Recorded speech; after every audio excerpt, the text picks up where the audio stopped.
బోలెడంత ఎంటర్టైన్మెంట్ ని మనకు అందించేటువంటి మా వన్ అండ్ ఓన్లీ మాస్ మహారాజా రవితేజ గారిని మాట్లాడవలసిందిగా రిక్వెస్ట్ చేస్తున్నాం. Hello Bhimavaram SRK college boys and girls, trailer ఎలా ఉంది? నేను కూడా ఇవాళే చూశాను, ఇప్పుడుదా చూపిస్తే డైరెక్టర్ నాకు. ఈ భీమవరానికి అంటే ఈ ఊరికి నాకు ఒక అభినవ సంబంధం ఉంది. ఓ టైంలో లైక్ కొన్ని ఇయర్స్ బ్యాక్ నేను ఇక్కడ నా జీవితంలో ఒక 8 నెలలు ఓన్లీ భీమవరంలోనే కేవలం సినిమాలు చూడటానికే ఉన్నా. మా తాతయ్య నానమ్మ ఇక్కడ ఉండేవాడు డిఎన్ఆర్ కాలేజ్ దగ్గర. సో ఆ 8 మంత్స్ అంటే ఆ 8 మంత్స్ ఎందుకున్నా, ఆ 8 మంత్స్ కాలేజ్కి వెళ్ళలేదా స్కూల్కి వెళ్ళలేదా మీకు డౌట్ రావచ్చు. మెట్రికేషన్ ఫెయిల్ అయ్యి ఇంక మళ్ళీ ఎగ్జామ్ రాయడానికి వచ్చాను.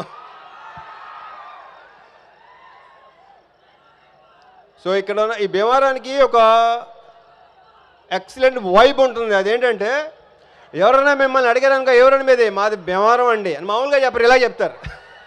చాలా పొగరగా గర్వంగా చెప్పుకుంటారు. సో ఇక్కడ ఫుడ్ విషయం గురించి చెప్పాలంటే పెద్దగా ప్రత్యేకంగా చెప్పక్కర్లేదు. సంక్రాంతికి ఇక్కడ జరిగే కోడి పందాలు కానీ నాకు రావాలని ఉంటుంది, కానీ నెక్స్ట్ సంక్రాంతికి ముందు రావడానికి ట్రై చేస్తా డెఫినెట్గా. అప్పుడు డెఫినెట్గా కోడి పందాల్లో కలుద్దాం. ఇంకా ప్రీ లాంచ్ ఉంది, అక్కడ మాట్లాడుకుందాం. ఆ తర్వాత సక్సెస్ మీద కూడా డెఫినెట్గా ఉంటుంది, నా ప్రగాఢ నమ్మకం అది. ఈ సినిమా మీకు బాగా నచ్చుతుంది, అందరి గురించి అప్పుడు మాట్లాడతాను.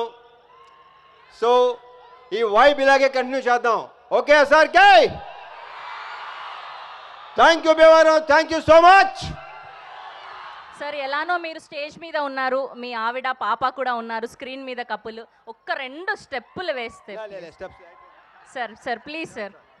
Okay thank you so much Raviteja గారు, థ్యాంక్ యూ శివ నిర్వాణ గారు, and thank you Nakshatra garu, and thank you Priya Bhavani Shankar garu. Today R PR was R Vamshi Shekhar, UN by UV media entertainment.